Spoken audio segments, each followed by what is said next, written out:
Central jail నుంచి నేను ఒక్కనే పొలిటీషియన్ వాళ్ళ ఇంటికి వెళ్ళలేదా? వాళ్ళ వెనకాల నలుగురు వెళ్ళలేదా? నేను అనాథలం కాదా? మరి ఏంటిది వాడికి? మా ఇల్లు పగలబెట్టినప్పుడు 30 యాక్ట్ లేదా? జగన్మోహన్ రెడ్డి ఊళ్ళోకి వస్తే 30 యాక్ట్ ఉంటుంది, మేము బయటకు వెళ్తే 30 యాక్ట్ ఉంటుంది. నా ఇల్లు పగలగొడితే 30 యాక్ట్ ఉండదు అంటే మిమ్మల్ని అడుగుతా అనుకోండి. పోలీస్ డిపార్ట్మెంట్ అడుగుతున్నా. దగ్గరుండి 100 మంది పోలీసులు దగ్గరుండి నా ఇల్లు పగలగొచ్చారు. ఆ రోజు 30 యాక్ట్ ఏమైంది? ఆ రోజు రూల్స్ ఏమైనాయి? ఇవాళ నేను 18 రోజులు జైల్లో ఉండి బయటకు వెళ్తే నన్ను అడ్డుకుంటారు. నేను అనేది వెనకాల 10 మంది వస్తారు సార్.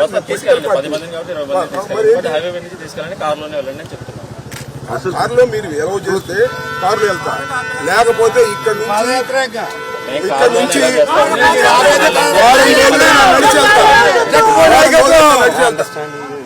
ఇదిగోండి సార్. అనవసరంగా ఇష్యూ పెరిగింది. 100 కార్లు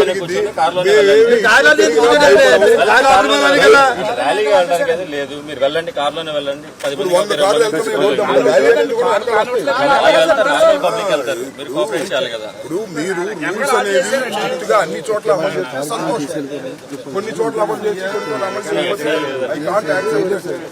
ప్రజాస్వామ్యంలో ఉన్నాం, మేమేమి అనామకులం కాదు కదా. మన దాకా పరిపాలన చేసిన వాళ్ళం మేము కూడా.